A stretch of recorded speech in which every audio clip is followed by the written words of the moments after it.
are you today? Welcome to my YouTube channel. My name is Shannon, and this is a new episode of Cast On with me. I have such a story to tell. Besides talking to you about the new Cast On, and when I am finished explaining and I spend some time actually casting on the new project, I'm going to also be talking to you a little bit about my advents while I'm knitting, because I'm excited. I just can't. December really snuck up on me. I know it probably sounds so silly, but I've been very caught up in some things in my job and personal life, and I just kitchen reno, stuff like that. And I don't know, all of a sudden it's like I turn around and it's time to make pies for Thanksgiving, and then it's going to be Black Friday, and then it's going to be Vlogmas and countdowns and all that. So anyway, I'm going to get into that a little bit. If that's all you're interested in, you can use timestamps to find where that is, because this will be the closest I'm going to come to like a Advent season chat about the things that I prepped for the December countdown to Christmas. All right, so let me get into what brought me here today. And let me also just quickly say I'm wearing Scottish Check by Marianne Isager from her book about her life. I think that might be the only place you can find the pattern. I made this a couple years ago. I try to keep very detailed project pages, so whenever you see me wearing something that has, is an older project, you'll always be able to go to my Ravelry and check out the project pages. That's what I use too. I use it for record keeping, and I often will make myself some notes, sometimes even notes that I forget to share here. So you could take a look at some of the different things that I did on that project. Okay, let's get into what I'm going to be working on today. I am going to cast on Harvest Flower Sweater by Jessie Mae Designs. This sweater caught my eye. I was watching Jessie's channel. She has a YouTube channel. They put out, I don't know, maybe 4 or 5 episodes at this point. They're very long because they're recorded live, kind of Grocery Girls-esque, like it's her and one of her friends. So it's a bit of a ramble. What do they call it? Knit, nat, chit chat, something like that. Knit. I don't know. I'll put it down below in the description if you're interested. So I caught their live. I don't often catch their lives. And she was talking about this sweater. So I really like it. It is, I really like the graphic nature of the flowers. They remind me a lot of the fashion line Mary Mako, and the other, which is an old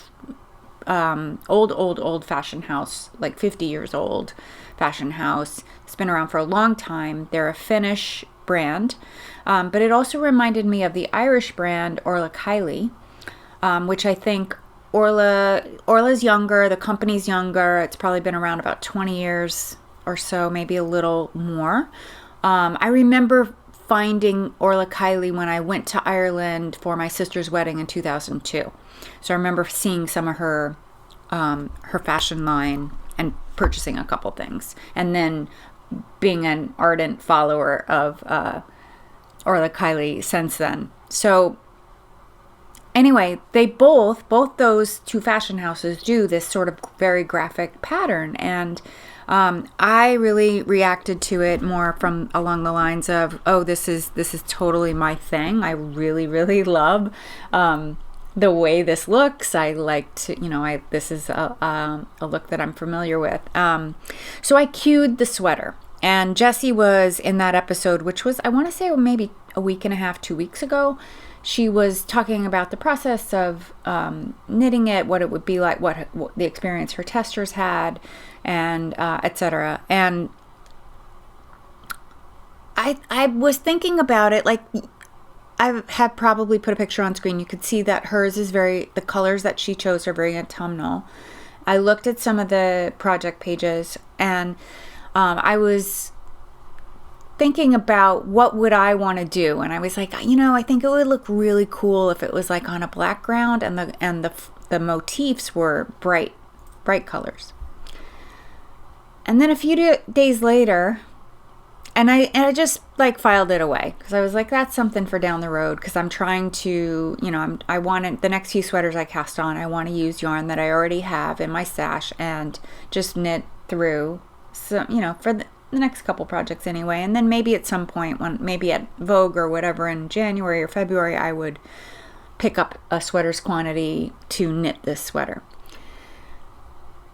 And probably a week passed, and I realized that I had black yarn, that's DK weight, it is a DK weight sweater, in my stash, that I had purchased this Brooklyn Tweed Arbor base, 100% American Targhee wool, Arbor, in the colorway Kettle. That I purchased this when Brooklyn Tweed announced that they were no longer going to make yarn. That I went ahead and grabbed a sweater's quantity of something I thought that I could easily use, and something down the road, not having any plan. So I'm like, oh, I have a sweater's quantity of black DK weight yarn, and then all I would need to do is find bright colors, right? Maybe pick up a skein here or there. But then I was like, you know what? Let me look at the yardage on the pattern. So I checked out the yardage, and I saw that the 3 colors that are used, 2 of them, they only require around 100 yards. And the third required a little bit more. Let me get this right so that I'm not speculating here. Hold on, I need my reading glasses. Okay, so for my size, I'm making the third size. The main color needs 975 yards. That's fine. I have about 1,100, I think, of the black, maybe at least 1,000 of the black. And then the 3 colors, one needs 115, one needs 89, and the other color needs 140. And those all have waist, I assume, built into them. So I was like, wait a minute. I think I need to look at my scrappy DK weight yarns and see what I have. Or like the dribs and drabs that have been left over from projects past, and just see if I have things that will work for me and, for the idea I have for this sweater. And I was thinking to myself, like, I'm not opposed to like buying a full skein if I don't have quite the right color. But you may remember I made the Sunshine on My Shoulder sweater, which is a DK weight sweater. And I ended up purchasing, I think that's a 7 or 8 color sweater. And I purchased a lot of the yarn for that, single skeins of DK weight. And I ended up with extra of several of them. So I pulled that all out. Unfortunately, I did not film me rummaging through the yarn bin trying to find what I would like to use, but I did settle upon 2 different color combos, which I'm going to show you now. I have not come to a full conclusion about which one I want to use. So let me show you. So I just knit like this for my swatch, just to check my gauge and also to check color bleeding. So I found these. So this green, actually, this grassy green, is, I have the full skein. I have not used it yet. I had purchased it to make socks for my green loving son. And if I end up using this in this sweater, there will be enough left over for me to make him shorty socks, which is his preference anyway. I was planning to make like woolly, calf length socks for him. And also, I didn't have any particular time frame for when that would happen, so I could always pick up more green yarn at some other point.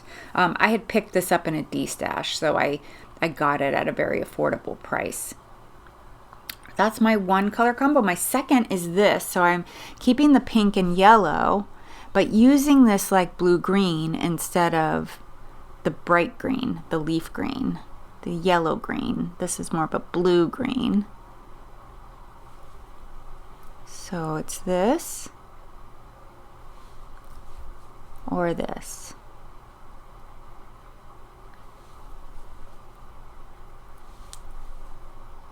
Which do you like? I'm undecided. I'm actually leaning more towards this turquoise one, the one with the blue-green. So let me explain in the motif has, it's 3 colors. One color are the petals, big petals. One color is the circle, the center of the flower. And another color is the stem. The color that is the center of the flower pops up again in a second smaller flower motif down at the bottom. So the way I would use these colors, the yellow would be the petals, the pink would be the center, and the blue-green would be the stems. Or here, replacing the blue-green with a grass green. What do you like? Tell me. Tell me down below in the comments. I'm undecided at this point. I don't have to decide on which of those greens to use until I get pretty far along in the color work. Like all the petals will be done and stuff, mostly. So I've a lot of knitting to do where I can make a decision. I'm happy to say that I got absolutely no bleeding with any of the colors. So the yellow stayed true. You might recognize this yellow if you've been around a little bit as the yellow that I had originally purchased for some sweater that didn't work out, and I ended up putting it aside and picking up a different color. Oh, the traveler hoodie. I was gonna make the traveler hoodie. It just didn't work for me. That stitch and me did not get along. I could just see it was going to be a disaster, and I wasn't going to get a good fit. And anyway, I put it aside and ended up using the yellow for another sweater earlier last year. I'll put it here on screen. I don't quite remember. I remember I read about it on Magpie Fibre's newsletter. And it was pretty much a solid yellow with colorwork sleeves. Oh, I remember what happened with the Traveler. I didn't have enough yarn to finish it. And then I tried to fudge in something, and it was just a disaster. And I ended up with a lot of bleeding. And then right before I knit that sweater, I had made another, I think a shawl with yellow. Right, I had done the mystery shawl, not this one that just passed, Stephen West mystery shawl, not this one that just passed, but a previous one. I had made that with a black with bright colors, and there was a lot of bleeding. The yellow was super fragile and just ended up turning like a weird green color in the block, which was super disappointing. So I was really keen to see whether or not I was going to have trouble. This is commercial dyed, the Brooklyn tweed, so I think that's the primary reason why. I think they have slightly different techniques. Primary reason why I didn't have any bleeding, but I was really happy to see that I had absolutely no bleeding with any of the colors. In the green, even these two indie dyed, the pink and green, did not bleed. Okay, so this yellow is a Qing fiber. This pink is oh my goodness, just went out of my head. Do I have the tag? That's Qing. Terry. Why can't I think of her? She's lovely. She's a lovely indie dyer who I've met a couple times now, and she and I had a deep conversation about my colors for Sunshine on My Shoulders at a Vogue Knitting Live. Haynes House. That's what it is. Haynes House yarn.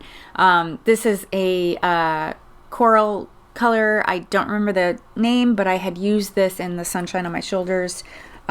This green is by the Verdant Gryphon, and it's the colorway Nonsense Mutation. Really love it. It's green is such a cool color because there are more shades of green than any other color, and people have definite preferences for the shade of greens that they like. And then the blue green that I'm considering is left over from a recent sweater, the Always and Forever Unicorn sweater that I made for my granddaughter. I have 2 skeins of that left over. This of the Double Sunday from Sandus Garn, and it's the colorway. It's part of the Petite Knit line. Let me just get that close so you can see. And I think it's mint. I think it's called mint. So those are my colors, and potential 2 different colorways. In the swatching, I swatched with the main fabric needle, which is a US size 8. So this is why I'm casting the sweater on. This is going to be a quick win, right? I should be able to get through this. Of course, the holidays are coming and I may get waylaid by other knitting projects, which I'll talk to you about when I get to the cast on part. So I was just like, this is going to be a real fast knit. On US size 8 needles, DK weight, perfect. So I swatched in size 8, but then I also did a size 7 swatch because I'm a loose knitter and I often don't hit gauge, but Jessie and our gauge was, I'm bang on gauge, which in US size 8, so that's good news. And yeah, so that informed that. The ribbing needle is 2 sizes down. It's a size 6. Oh, and let me talk a little bit more about the color work before I get into the about the color, my color choices as well, because I did have quite a lot in front of me of partial skeins that would satisfy the yardage requirement. It's so interesting too, because when I was digging through, I absolutely love this coral color. It looks so like, no way is there going to be enough. Like, I may have used this for the petals, but this is literally like 105 yards, and the center color I only need 90 yards, so this will be plenty. But it looks like so little. I was like, oh, there's no way that's going to be enough, and I went and weighed it. Like, I was questioning my record keeping. I went and weighed it, and I've got about almost half a skein. This is a 45 grams of a 100 gram skein, so I'm in good shape with this color. And then the all the other colors, these others, I have plenty of all of them. I have 260 yards here. I've got about 200 yards here, and I've got 300 yards here, I think. So I'll have plenty. I'll actually have enough if I want to make Julie a hat later. I'll be able to do that. No problem. In terms of like trying to determine which of these two, like my first thought was that perhaps this does not work as well as this, because I wasn't sure that these colors were weighing in well together. And when we talk about colors weighing in together, we're talking about like putting a pastel and a bright is a definite choice, but that's a situation, a scenario where those colors don't weigh in together. So if you took like a pastel blue and put it with a jewel tone green, those colors don't weigh well together. A jewel blue and a jewel green would weigh well together. So when I'm talking about weighing in, I wasn't quite sure if the tones of these, because this yellow is very bright, this coral is very bright, and then I've got this more muted blue-green. So my original thought was this more jewel tone bright yellow-green color, yellow tinged green color might be a better choice because of weight. So that sent me down the path of looking at some of my color Bibles. This is one that I love quite a lot. It's a dictionary of color combinations by a Japanese publisher, and it's in Japanese, but that's okay because we're just using it for its beautiful color swatches and color combos. And there are a couple different ways to use the book. One is to just flip through and look for a color combo that you really love. Like this is very pom-pom, right? This one. And then Pom Pom Magazine, which is now out of publication, they were famous for their pink and gold combos. But this would help you pick the correct tones that go together. Right, so that would be one way to use it. The way that I seem to use it is I go to the back color index and I match it to the yarn. So I flipped through the color index here. Once you match it to the yarn color.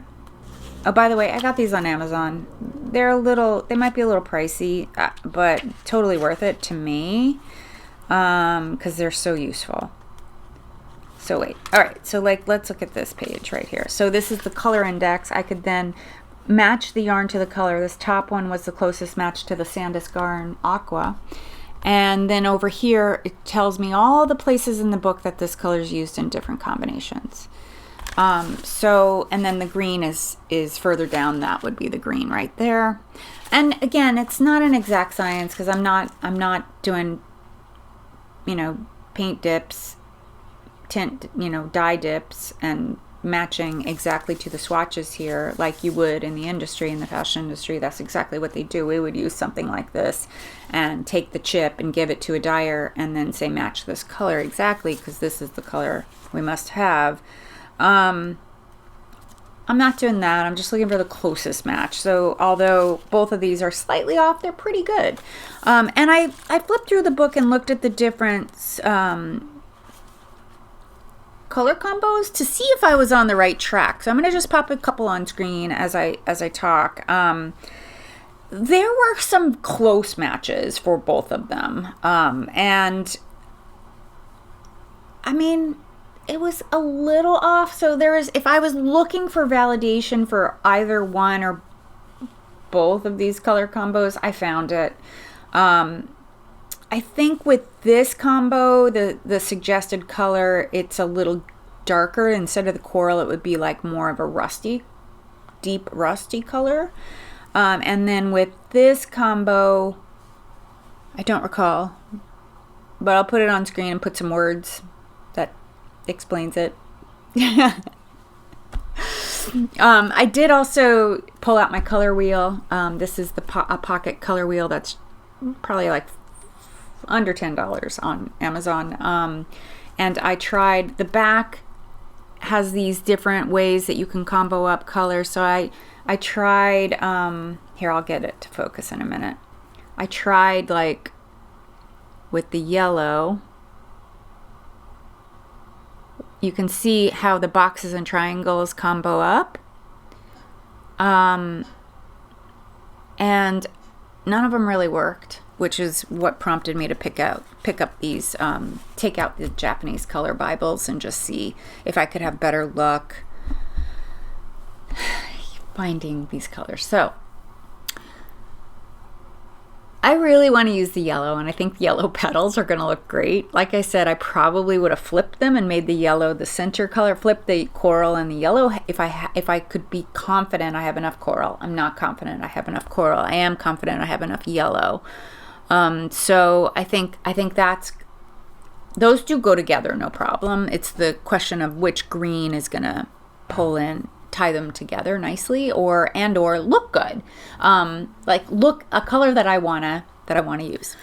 All right, so size 6 needles. I'm doing a 1x1 rib collar, which the ribbing, the knits are knit through the back loop for a half twisted rib.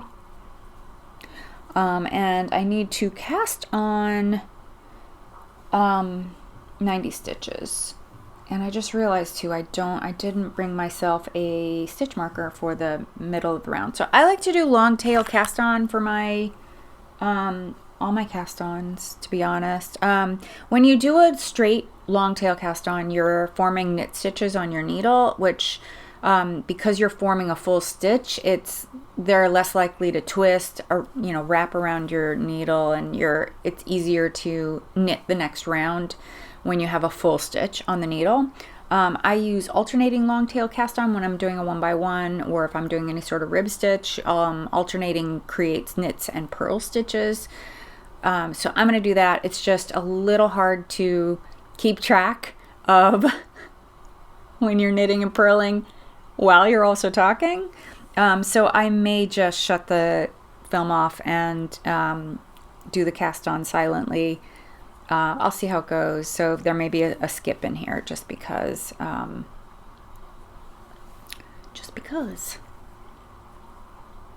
I'm also wearing black pants, which is gonna, you know, if I tilt the camera down, which is my intention, I'm about to do that, you're gonna see black yarn on black pants, as am I, which probably is not the best idea, but here we are.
All right, I got my 90 on there. Picked up a stitch marker on the paws. And now I'm gonna join in the round, and I should be able to do this part while, oh my gosh, this first round is gonna be rough. It's a stretch on the needle here, but it should get worked out. I should work it out in this first round. Okay, so now I can talk to you while I do this about my own knitting advents and the preparation that I did, or knitting, or just advents general. So I in the past have gone kind of crazy, like you do when you first sort of discover that this is a thing, and it's just so fun. And especially, like, I don't know if you're like me, but I do the best job buying my own gifts.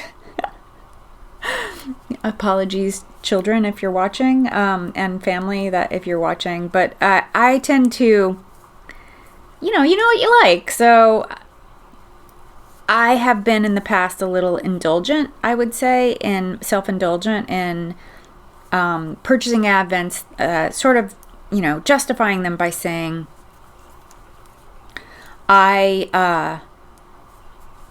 these are gifts to myself, Merry Christmas to me, kind of thing. In the past couple years, I've gotten a treat-based, like, sweets countdown, 24-day or 25-day, depending on the year. This year I got a chocolate one, and the artwork on this one is gorgeous. I don't know why I wanted a chocolate one necessarily. Like, I'm not, like, if given a choice between chocolate and vanilla, I'm choosing vanilla. I tend to like, more like jelly candies, like that sort of like fruit flavors in my candies, but I don't know, this one intrigued me. The art is gorgeous, and I just thought it would be, fun to do a chocolate one this year. I also picked up, on a whim, a wine countdown calendar. It was on sale. I guess they had extras that needed to be offloaded, and it is a mixture of white, rosé, and red, I believe. It's from the company In Good Taste, and I put the chocolate information on screen because I just don't remember the company name. I want to say it's a French company.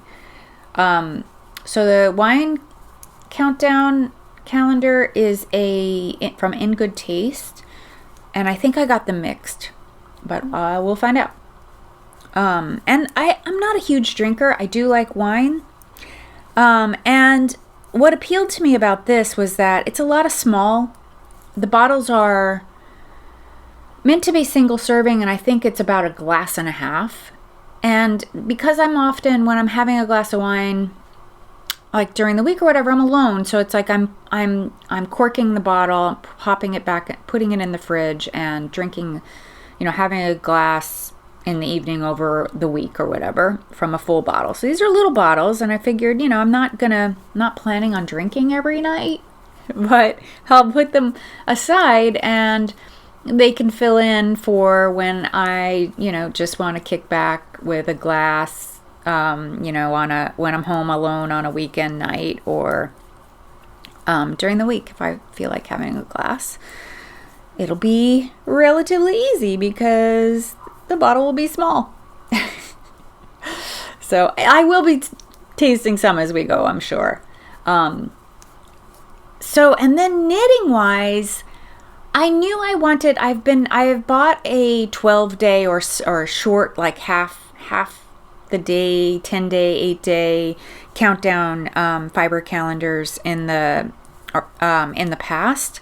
And I knew I wanted to do something small, like 24 days of yarn or 24 days of fiber is just too many for me. I just don't have the fortitude to spend that much, nor am I, like, I have a good size stash in both those things. I have a good size fiber stash and I have a good size yarn stash that I'm actually trying to knit down. So, or I'm trying to keep up with my spinning additions into my stash. So I got a 12-day, I ordered a 12-day fiber advent from Bramble Ridge this year. It is not here yet. There were some shipping delays, and it looks like it'll be here tomorrow, Monday. Today is November 23rd, a Sunday. And I did not buy any yarn countdown calendars. I have one from last year that I still haven't knit with. I do have a pattern figured out that's going to use most of those colors. But I need to use, or I want to use some partial skeins of 2 colors that I have planned to be main colors for other sweaters. So I need to knit those 2 sweaters first, and then I'll be able to crack away on the sweater that's going to use up a lot of the 12-day advent that I bought last year. The one I bought last year was from Woolly Mammoth Fiber Company, and she's not doing any advent this year because she had a baby and went on maternity leave. She is doing a winter box, I think. I'm not sure. Or winter, maybe it's just a festive market, and it's the first stuff that she's put out since she's had the baby. Like the first, did see it. Did it already launch? It might have already launched, but I didn't purchase anything. I thought about it, which is going to bring me to my next thing. On impulse, in the, hey, I have some extras over here of my 24 stripe DK weight sock yarn from Woolens and Nosh. I did purchase one of those, a full 24-day Woolens and Nosh countdown advent, which, I will show you because I have it right here. It's so adorable. I freaking love the way Megan does her, I think her name is Megan, might get that wrong, her countdown, her 24 stripe countdown. This year I think is this like Pacific Northwest sort of theme. I'm saying that because of the killer whale, but I guess these are also on the East Coast. You can find killer whales in the waters of the East Coast as well. But it's sort of this hiking theme. So I think Woolens and Nosh is in New Hampshire, if I'm not mistaken. And it came with a mini skein, which I hope you're seeing the color. This is like a chocolate brown. On my screen, the lighting's a little off, but I'll tweak it in editing. So it comes like this. You're meant to do 2 at a time, and you can knit both socks out of each side. So last year I got this. So this is my 3rd year in a row getting this. I didn't purchase it at the launch because I just wasn't sure I wanted it. I wasn't sure I wanted to purchase this year. They're expensive. So, but that setup, I'm sure it's a lot of labor to get that going, and and you're getting the extra little tote bag, which I love. I carry around those other little tote bags. They're holding batches of yarn or whatever now from the previous couple years. It's a great little size for carrying around a sock project. But they're expensive. That was like $80 with shipping and stuff. So it's a lot. So those are going to be like some of the most expensive socks I have. I'm not sure I'm making socks though. Last year, 2 years ago when I first got it, I made socks, and they are really long, big socks, and they're like a rainbow order, really pretty. She gave us a sock pattern that year as well. And let me knit while I do this. I wasn't sure. I didn't want to make socks the following year. So the following year, and I knit every color that first year. And then I was like, this is crazy because I don't wear those socks much because they're so long. And I mean, although I should wear them more than I do, maybe I'll go put them on later when I'm done because my feet are a little cold and I have no socks on right now. The next year I made mitts. So I made like a fingerless mitt pattern because I love wearing those kind of gloves when I'm driving, or those like fingerless things when I'm driving, because those steering wheels cold in the winter, but I want my fingers free so I can touch the screen, I have a touch screen in my car. Maybe not everyone does.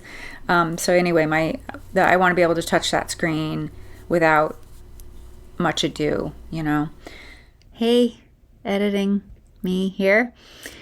I didn't finish telling you. So I might make a stocking cap with a really long tail with this year's. I'm not really sure. I'm either going to do mitts again or a stocking cap, I think. I don't know. Anyway, back to my mitt problem.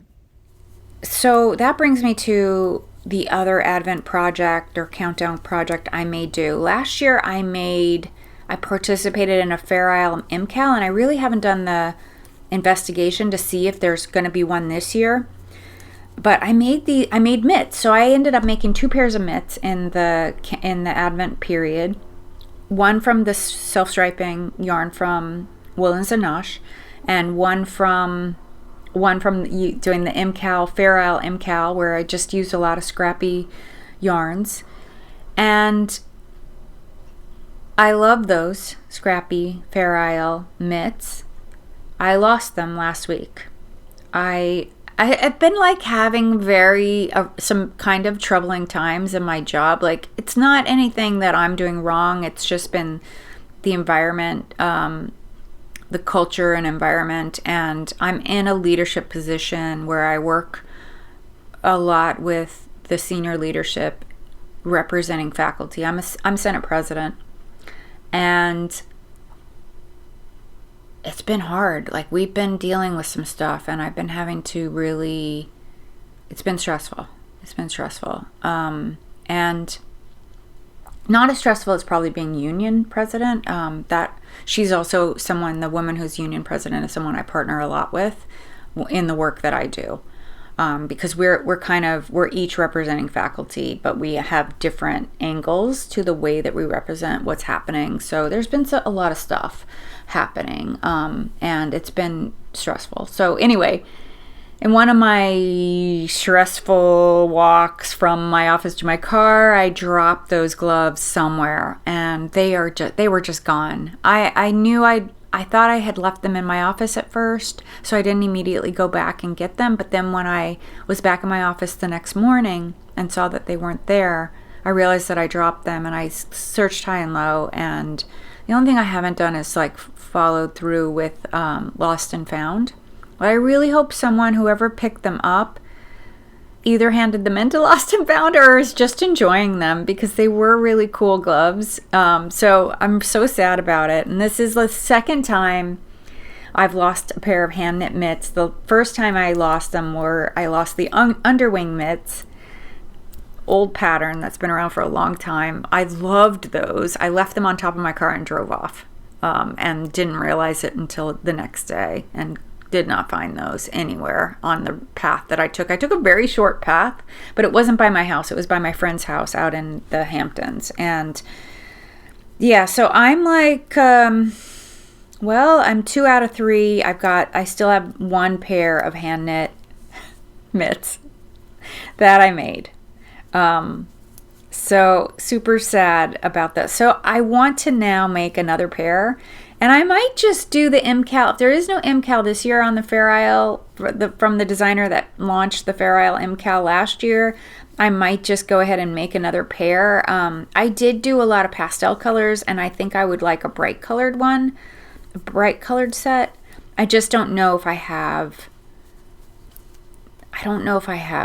enough of a main color yarn unless I swipe a color from another future project, which, okay, that I would allow myself to do that, because, you know, I probably have queued up yarn for and queued up 8 or 9 projects.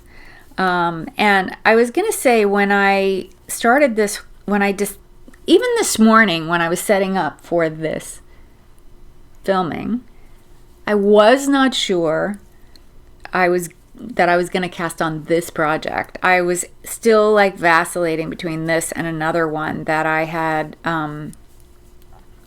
been wanting to cast on for a while. But I realized like the quick win of a DK weight sweater on big needles would make me very, very happy. And the other one that I was vacillating between, I will be casting on soon. It is an all over color work, and I still have an all over color work on the needles. So that was another reason to maybe bypass that that particular cast on. So anyway, that's my Advent story. So what will you see? I'm not sure I'm going to do Vlogmas. I'm actually leaning towards not doing it, just because of what I said about my job being a little hairy right now. And I have been spending I finished a sweater. I finished my Easy V, which you can look forward to seeing next week on a regular Knitter's Life episode. I finished the Easy V, but I want to say, to give you an idea of how consuming what has been going on at my job has been, the ribbing waistband, which isn't as long as it should be. It's probably like 4 rows short. Took me over a week to knit just the ribbing waistband. It was the only thing I knit on that week, and I couldn't get through it. I just kept getting distracted by folks who at work that were demanding my attention, and it was a lot. It was just a lot. So anyway, you could look forward more about that next week. All right, let's talk about this again. Just wrap up talking about this. I think I knit about an inch and a quarter or so of this ribbing, and then begin the shoulder shaping. And yeah, it's a round yoke. Okay, great. Round yoke sweaters, the increases are usually incorporated inside the chart, and it should be pretty good. Yeah, there's like really regular sets of increases here between the motifs, which looks great. The other thing I wanted to say about this pattern, about the chart, she thinks of everything. Like I have knit Jessie Mae patterns before, and they're really meticulous and thorough in the way that they're written. And she gives us charts, two versions, one with the flower, the lower flower, the partial smaller lower flower, and then one without, in case you didn't like that. And then she also gives you a chart accommodating for if your knitted row count is less than hers. She said some of her testers complained about the yoke length that the color work made them knit. And she also gives a very specific and full spec, which is awesome. For the size I'm making, the yoke depth is 10.5. That's the outside measurement that I can I can use. So I'm going to be paying attention. I may end up doing the shorter colorwork chart where it allows you to knit without having to fudge it. The designer provided a chart that'll give you a shorter yoke depth. So I'll be paying attention to what my row count looks like when I get to the colorwork, because I did not swatch in colorwork, even though that was recommended. I thought this was good enough because I'm accustomed to doing my own modifications to get to the yoke depth that I need, but it is really, really great and thoughtful for a designer to think about that this is a problem that folks had. How would I make this shorter? How could I make it? How could I, and let me include that in the pattern for people that have that problem, because that's a common problem where yoke depth won't quite match what people want necessarily for a garment that will fit the way they want it to fit. Also, she was one of the first designers to really do a full range of sizes. So there is a full range of sizes, very size inclusive designer. So that is something else that you can look forward to if you decide that you also want to knit this pattern. That is me for today, and I look forward to sharing more with you next week, some more more about my knittings, and hopefully I'll have made a little bit of progress on this cast on, although I will tell you I have cast on another sweater yesterday that might be a gift knit, so that might take over all my knitting. I don't know, to be determined. More next week for sure on that. I will show you whether or not it ends up being a project that I'm going to make for someone or just make. Yeah, no, if I'm not making this it's for my daughter-in-law. If I'm not making this for her, I'm gonna frog it. If it ends up not being something that'll work for her. So I talked to my son and we're not sure about the colors. So anyway, stay tuned. I'll talk to you about that next week. Thanks so much for being here with me. I really appreciate it. I hope you enjoyed this chat about my advents and learning about my new cast on. Take care. Bye.